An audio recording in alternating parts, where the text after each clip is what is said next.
Okay, so this is for ECE 3300 lab for the summer of 2021. This is lab 5, the signed alien calculator. So essentially we make a module that is like a 5-bit signed calculator where 4 bits of each input are magnitude and the most significant bit is a sign. And it's called alien because the 7-segment display does not display um, typical positive and negative signs, so we had to make an alien language in order to display positive and negative signs on our display. So essentially we have a clock, 2 inputs, which are both the 5-bit numbers I was explaining, and then a 2-bit operation, which essentially chooses either addition, subtraction, or multiplication, and then 3 registers all going to our 7-segment display. Then we have a few local parameters, which include these for our clock divider, and our clock is being divided from 100 megahertz all the way down to 1 kilohertz. And then we have 2 registers which hold the value for the operations output magnitude and sign, and then this is a 7-bit value or 8-bit value. And then after that we have our calculator block. So this performs the subtraction, addition, and multiplication. It pretty much just does a case statement over the operation input. So at 0 we're just going to output nothing, and we're going to wait for the user to either put in a value, whether it be addition, subtraction, or multiplication, and then we have a default state where all the switches are held high, and then that's just a weird output, so we tell them to not do that. After that we have addition, subtraction, and multiplication. Addition being 1, subtraction being 2, multiplication being 3, and all their various cases where there's positive, positive, negative, negative, positive, negative, negative, positive, and then also based on the size of the magnitude for each, because if A is larger than B, but A is negative and B is positive, then it's going to be a negative number, so that's how we determine sign. Okay, next we have our clock divider right here. So it takes in the system clock, which is 100 megahertz, and then our our register that counts the clock cycles in increments every cycle, and then it compares itself to the local parameter we made to see if the divided clock should change levels from 0 to 1 or 1 to 0. If not, then it just keeps the divided clock at the same level. And then finally we have the display driver block in a sense. So initially we have our anode selector to start at the leftmost display, and we did this because there's a little bit of a timing error when it comes to displaying the A value, the B value, and then the output value. So if we start at the leftmost value, by the time the error is accounted for, if we swap all the way down to our rightmost value and display the A value, we'll not have a weird shift in our 7-segment display, and everything will look proper. So we accounted for that by starting at the leftmost display. And then after that, we pretty much just do a case statement for each input. So if it's a magnitude, we'll have this block right here, which decodes the value to either anywhere from 0 to F, depending on the value that's inputted, obviously. And then we have the sign, which can be decoded right here. And then we have our empty display right here, which pretty much just turns off all the LEDs. And the order in which we go is A's magnitude, and then we get the sign for A, and then we get the magnitude for B, and then we do the sign for B, then we display the empty, then we display the lowest or least significant digit for the magnitude, then the most significant digit, and then the output sign. And that's our code. This is Elizabeth explaining our alien calculator test bench. So first in our test bench module, we had to connect our instantiation inputs and outputs from our main project. And here's an instantiation of that module where we connect the wires and regs to the original values.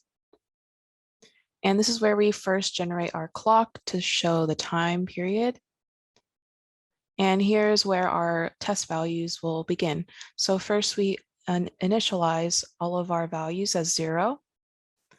And our first operation we demonstrate is addition. So we set our operator to 1 and we put values 1 for A and 2 for B. So that should give us 3 as an output. And then after 10 nanoseconds, we change the sign of A. So it'll be -1 plus 2, which is 1. And after that, we change the sign of B. So it's 1 plus -2, which is -1. And then we input more values here. And for subtraction, we have to set the operator to number 2. And then we push more values in, and we'll be able to see that in the waveform in just a bit. And finally, we test multiplication. And our operator for that is 3. And here we push in more values, and that's the end of our simulation. So moving on to our waveform. So first, our operation is addition. Right now, the values are initialized as 0. But as we move along, this is where we push in the first value.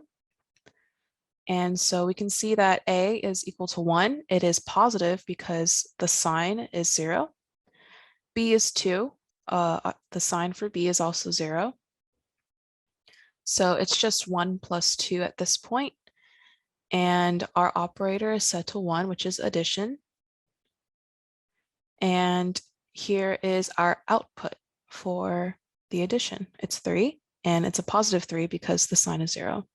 Moving along, now we can see that the sign for A is now 1, so it's -1, still positive 2, and add that together, we get 1. We flip the signs to B, so it's -2 plus 1. Now we get a -1 because the out sign is now 1, so that's our negative sign. Okay, so now we're at subtraction. We are now subtracting 7 from 5. They're both positive at this point, but 5 minus 7 is actually -2. And we can see that right here. We have the 2, which is our magnitude, and our sign is negative.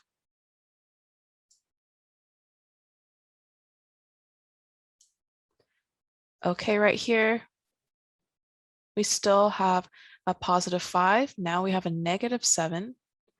And double negative we know is addition, so we get 12. Moving along.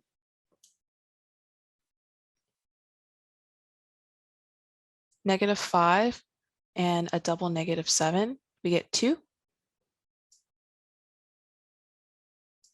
Let's keep going along to, okay, now we are at multiplication. Let me move this. So now we're testing multiplication. As you can see, our operator is now at 3. For our inputs, we have 4 and 6, both positive numbers. And for our output, we should get 24. And we can see that right here. And our sign, of course, is positive or 0.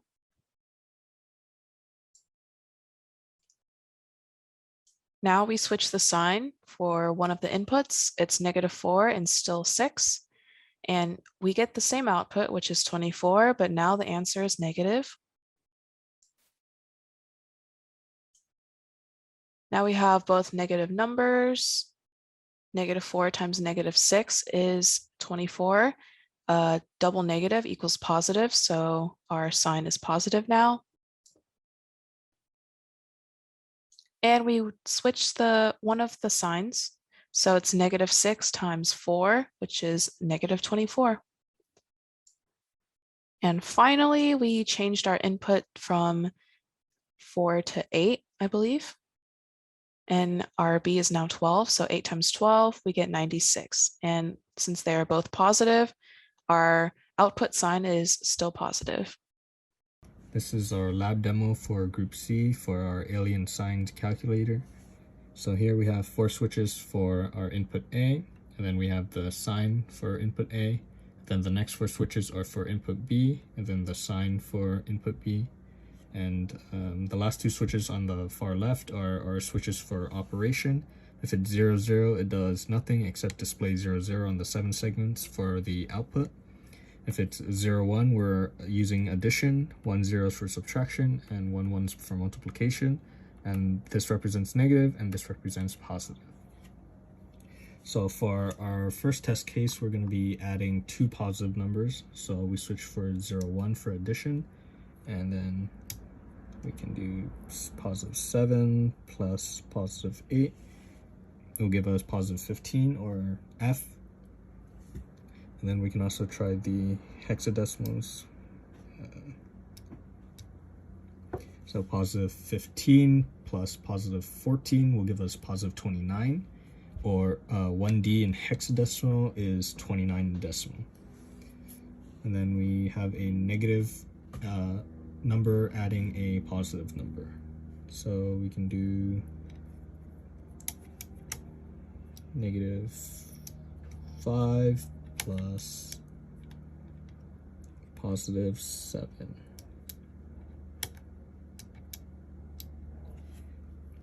So negative 5 plus positive 7 will give us positive 2. And then we can do positive 7 plus negative 9 will give us negative 2. And then for our 0 case, we can do negative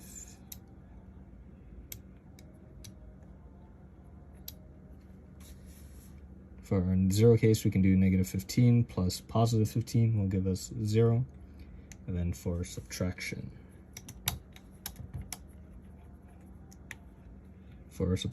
we switch it to 1, 0, and we can do positive 15 subtract positive 10.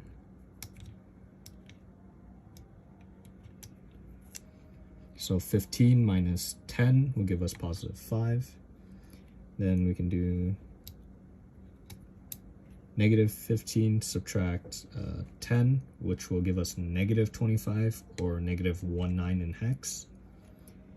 And then our other case is positive 15 and negative 10. So 15 minus negative 10 will give us positive 25, or positive 19 in hex.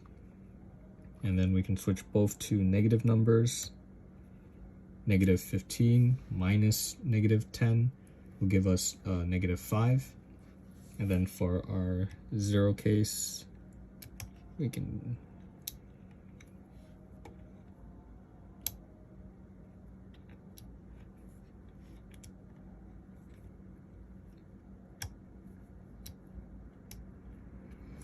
do 15 subtract 15, and we get 0. And that's it for the subtraction. And then for multiplication, we change our switches to 1, 1. Do positive 15 multiplied by 10 again. And we can, 15 times 10 is 150, or 96 in hex. Then our signs, we can do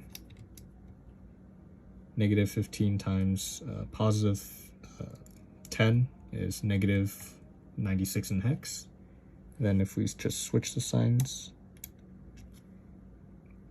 we get positive 15 times negative 10, negative 96 in hex again. And then if they're both negative, we get positive. And then for our 0 case, Positive 15 times 0 is 0. And that's it for this lab demo. Thank you.